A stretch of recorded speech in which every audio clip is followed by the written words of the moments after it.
Olá pessoal, aqui estamos novamente para realizar mais um vídeo da série 10 Minutos com o Consultor.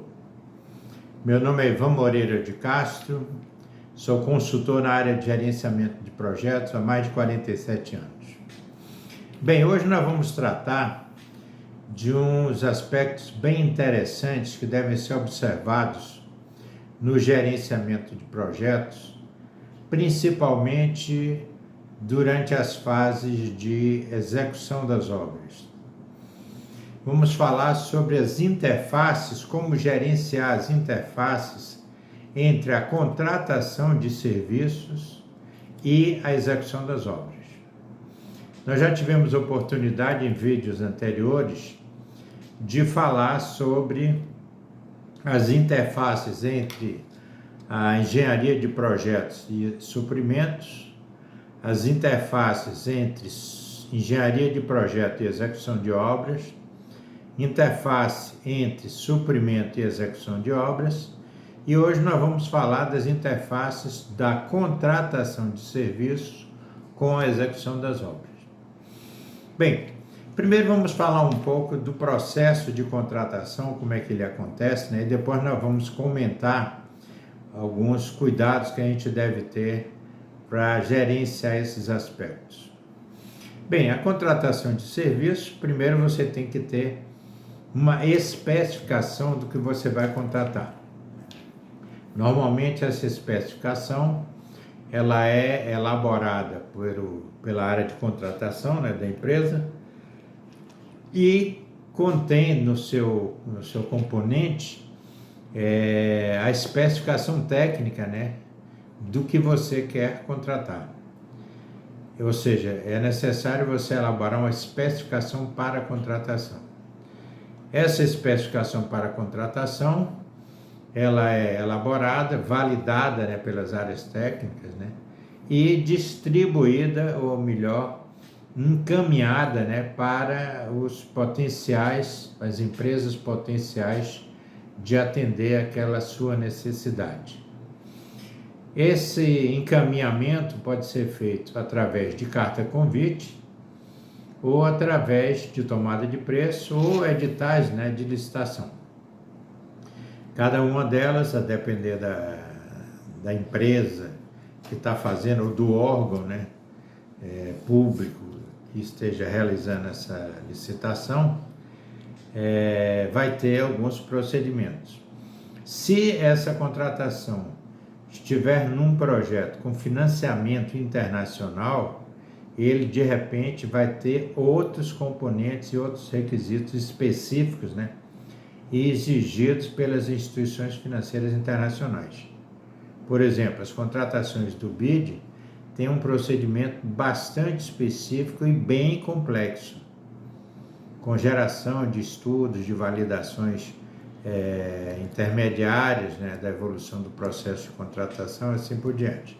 Então, definimos lá o que nós vamos contratar, elaboramos as especificações para a contratação, distribuímos essas solicitações ao mercado através de cartas convites, tomada de preço, edital de licitação e outros instrumentos que sejam utilizados pela empresa.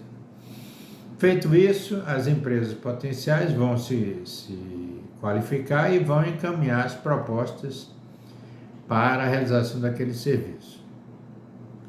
Normalmente essas propostas elas são constituídas de dois componentes: a proposta técnica e a proposta comercial. A proposta técnica especifica o que está sendo contratado, ou seja, é como se a empresa que seria contratada está validando o que você falou e descreve o que ela pretende oferecer para você. Ou seja, ela demonstra que entendeu, certo? Que você está solicitando aquilo, tá? Da forma que seja adequada. E a proposta comercial vai dizer quanto vai custar aquele serviço que ela vai prestar a você e quais as condições de pagamento e assim por diante. Bem, essas propostas são recebidas, são analisadas pela empresa, né, contratante, aliás, né? No caso, as propostas comerciais normalmente são encaminhadas para a área de contratação, sem passar pela área técnica, né? E a área técnica faz a análise da proposta técnica. Isso para evitar contaminação, certo? De uma área com a outra, certo? E até uma boa prática de compliance, né? Bem, essas propostas são analisadas, certo? Se for empresas públicas, existe todo um rito, né, de recepção dessa proposta, de abertura, uma série de rituais específicos, né, exigidos pela própria legislação. E, de qualquer maneira, depois é feita uma seleção e a escolha daquela empresa que seria a empresa vencedora. Antes de bater o martelo, quer dizer, antes de efetivar a contratação dessa empresa, são feitas negociações. Essas negociações podem se ater a alguns ajustes, né, de alguns pontos que não ficaram muito claros, ou de redução de prazo, de custos, entendeu? Então, é uma adequação à proposta oferecida àquilo que a empresa quer contratar. Ultrapassado essa fase, certo? Se for uma empresa pública, você pode ter até questionamentos públicos, certo? De interpor recursos que suspende a licitação, certo? Então, todos esses processos a gente tem que ter em mente. Por quê? Porque ao final de tudo isso é que essa empresa vai estar disponível para executar as obras. Então, nós não podemos simplificar todo esse processo de contratação, porque esse processo de contratação tem que ser bem planejado, tem que ser feito um plano de contratação compatível e alinhado com o planejamento executivo da obra, certo? Muito bem, foi feita a negociação, firmado o contrato com essa empresa. Então, é feita a contratação, formalizada, né, através de contratos. Nós temos que estar atentos a um aspecto. A área comercial e a área de contratação, muitas vezes elas postergam muito o momento, como a gente diz, de bater o martelo, né? De formalizar, de escolher em definitivo qual é a empresa.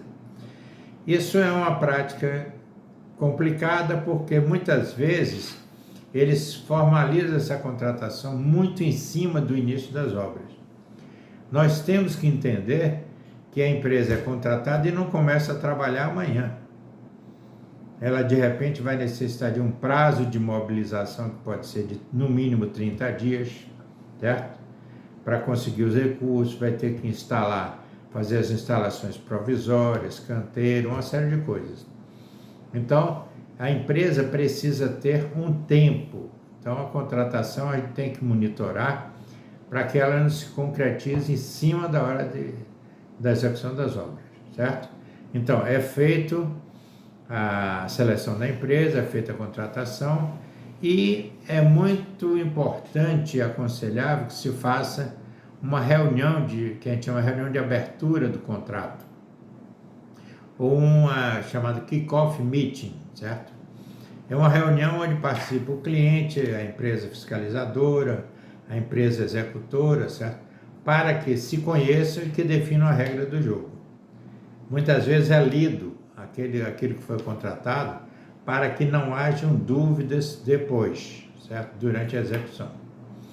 Feito isso, a empresa vai mobilizar os seus recursos, vai implantar os canteiros de obras previstos.